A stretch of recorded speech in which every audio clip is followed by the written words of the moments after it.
one thing we do hear a lot, and that is how all kinds of symptoms, not just spasticity and spasms, get worse at nighttime. But have you got any tips for people dealing with, I mean, it could be any difficult time of day, but particularly nighttime spasms? Yes, nighttime spasms can be hugely problematic. And again, you may want to look at triggers again. You may definitely want to look at medication.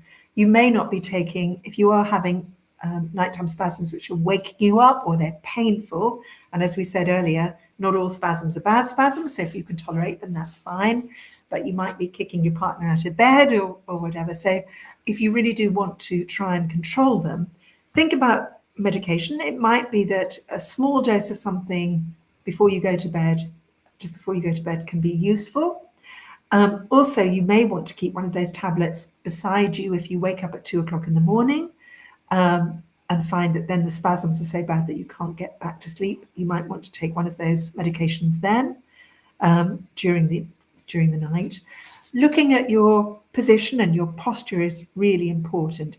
So it's worth obviously working out what sort of spasms you're getting. Are the legs bending up very suddenly? Are they shooting out straight? And if they're bending up very suddenly, it might be that you want to have one pillow instead of two pillows under your head. Some people raise their headrest at night, and you may find it's better if you go flat. If the legs are going out straight, then you may want to put a pillow under your knees or a pillow between your knees if you lie on your side, in order to try and keep a little bit of a bend in your knee. You may want to raise the top half or raise your head a little bit more in order to have a little bit of a bend in the middle to try and stop that. You may want to try and keep your head a little bit sort of bent in order to stop that the legs sort of shooting out straight. So it's worth it. Maybe your mattress is getting a bit old and saggy, and you're beginning to sink into it, and it's putting you into a posture, and you might want to try a firmer mattress.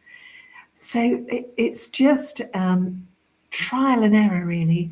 But posture and positioning can make a huge difference to nighttime spasms.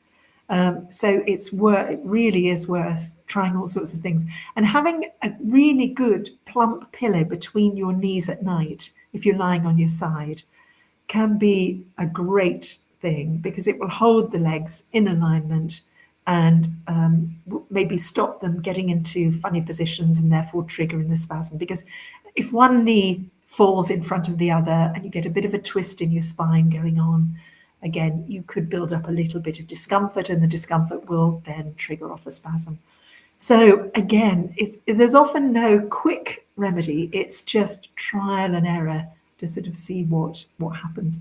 It may be that you're getting very anxious about something. Maybe, a birthday party's coming up or something, or you've got a lot to do next weekend, or you're very excited about something, and that may be triggering spasms. You may be developing a urinary tract infection or some infection. So it's, again, upstream you go and try and work out all of those things that could be contributing. There are all sorts of lovely positioning aids that you can get, actually, and the occupational therapist and physio can help you. Some of them, we call them T-rolls. They're shaped like a letter T, and they can help to keep the knees slightly bent and the knees apart when you're lying in bed. And these can be fabulous and can really help to keep the legs in a good position and give you a much better night. So there are tricks there and little bits of kit out there, again, that you can use or try.